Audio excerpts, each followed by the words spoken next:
কি খবর বাবারা, তোমরা এই জায়গায় বসে রইছো কেন? হ্যাঁ, রমজান মাস 10 মাস 11 মাস পরে এই রমজান মাস আসছে।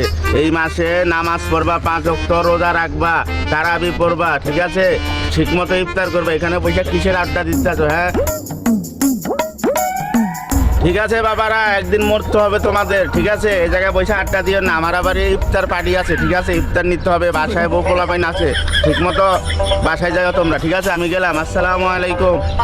দেখেছিস, চাচা অনেক ভালো কথা বলিছে, অনেক সুন্দর সুন্দর কথা বলিছে, আমাদের জ্ঞান দিল। চল চল চল, সামনে যাই, চল যাই। আরে অনেক খিদা লাগছে, আশেপাশে কাউরে দেখতাছি না রে। ল দোকানে যাই, দুজনে মিলে কিছু খায়া লই।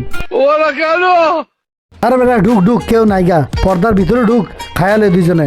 চল চল চল, তাড়াতাড়ি ঢুক বেটা, কথা বলে বুঝিস না তুই, ঢুক।